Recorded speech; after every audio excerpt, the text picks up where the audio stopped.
नमस्कार, बहुत स्वागत है आपका। आप देख रहे हैं किस्मत कनेक्शन और मैं हूं आपके साथ शैलेंद्र पांडे। आज हम बात करेंगे हल षष्ठी व्रत के बारे में। हल षष्ठी व्रत होता क्या है, इसको रखने का तरीका क्या है और इसका विधान क्या है, आज इस विषय पर चर्चा करेंगे। बात करेंगे 12 राशियों के दैनिक राशिफल की और कार्यक्रम के अंत में आपको बताएंगे एक लकी टिप के बारे में और एक सक्सेस मंत्र के बारे में। हम आज बात कर रहे हैं हल षष्ठी व्रत की। हल षष्ठी व्रत को भारत के पूर्वी इलाके में 3 का व्रत या हल छठ का व्रत भी कहा जाता है।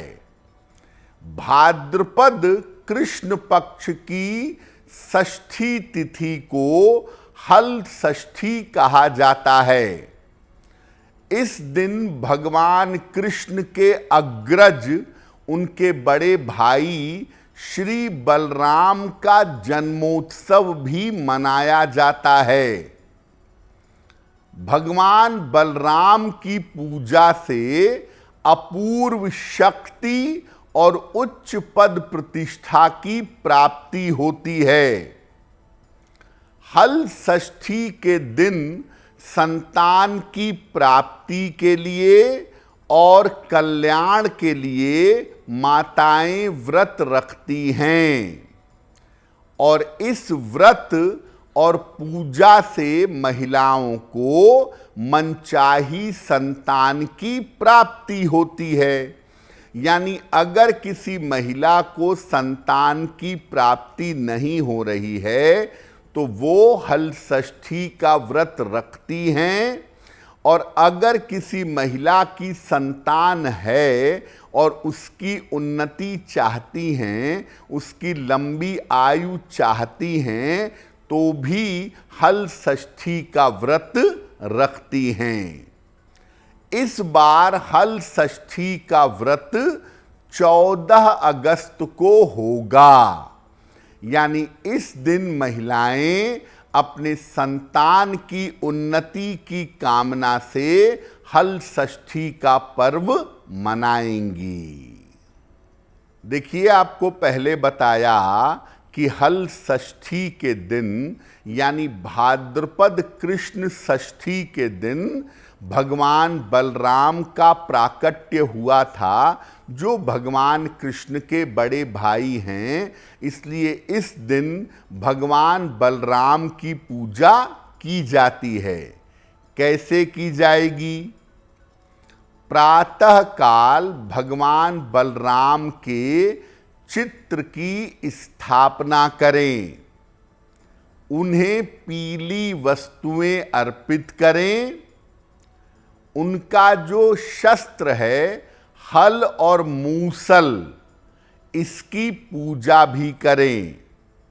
घर में शंख ध्वनि करें, 3 बार शंख बजाएं और भगवान का नाम लेकर घर में जल का छिड़काव करें। इसके बाद फल और मिठाई का वितरण करें, लोगों में बांटें।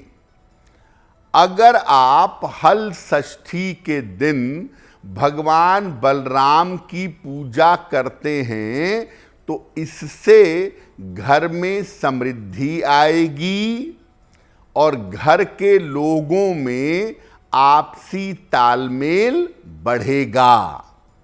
यानी अगर आप भगवान बलराम की पूजा भाद्रपद कृष्ण षष्ठी को करते हैं तो ऐसा करने से जीवन में शक्ति मिलेगी, पराक्रम बढ़ेगा, भूमि भवन का लाभ होगा और घर में समृद्धि की प्राप्ति होगी।